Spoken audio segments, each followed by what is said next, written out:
López Obrador un balance sobre los resultados de la encuesta de ingreso-gasto del INEGI, dada a conocer la semana pasada, del 2018 al 2022. Los ingresos de las familias con menos recursos crecieron 19.9%. El ingreso promedio de los hogares es de 63,695 pesos. La brecha de desigualdad disminuyó.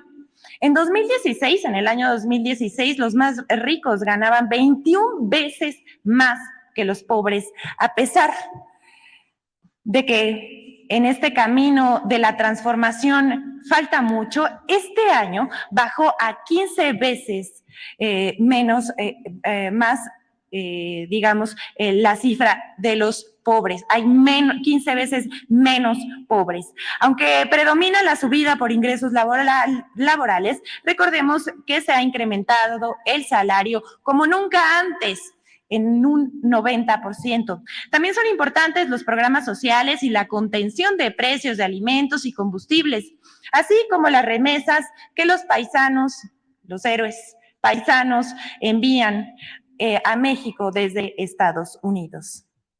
Sin exagerar, es claro que las políticas del gobierno han incidido en la reducción de la desigualdad y de la pobreza.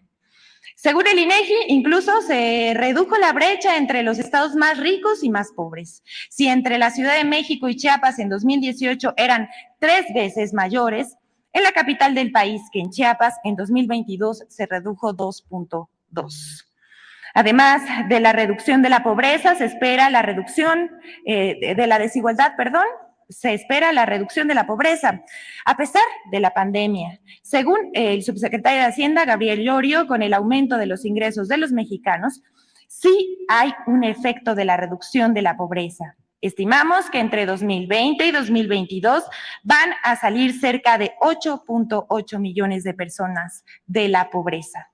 Es algo histórico y que nos da mucho, mucho gusto. Por el bien de todos, primero los pobres, como dice el presidente de la República. Incluso si lo comparamos con la política salarial del gobierno del presidente López Obrador con otros países, resalta que México es el país que más ha incrementado los salarios en términos reales entre en los países de América Latina. Aquí vemos las gráficos. México está por encima de Estados Unidos, Canadá, Alemania y Japón.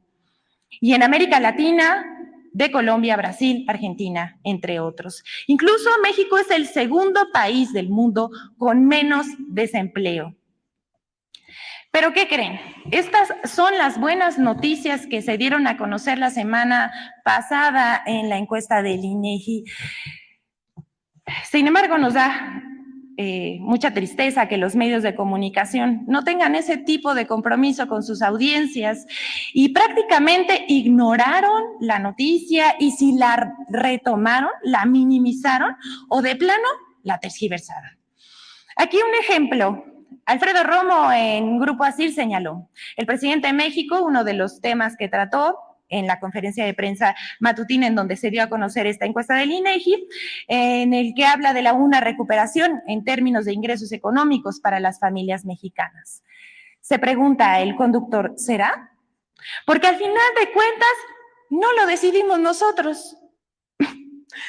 Platica con la gente a ver si le alcanza el dinero para las compras diarias, el gasto que realizan, en donde muchos productos como el aguacate siguen con precios muy elevados.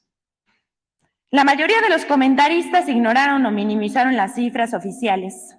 Incluso casi ningún periódico destacó la reducción de la desigualdad, el aumento de los ingresos de las familias mexicanas.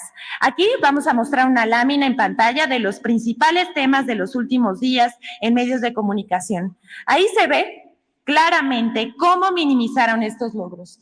Solo un 7% del grueso informativo de los temas que se trataron esa semana correspondió a la cobertura sobre la reducción de la desigualdad.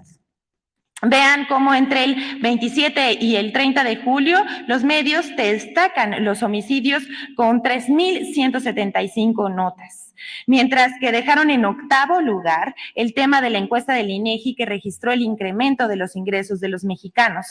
Apenas Como vemos en pantalla, le dedicaron 547 notas. Incluso ese mismo número de notas le dedicaron a la acusación de la DEA de que los cárteles mexicanos operan en 100 países. Así minimizaron esa buena noticia. ¿No les parece importante que se haya reducido la desigualdad en nuestro país? Les preguntamos. Así se las gastan los medios de comunicación.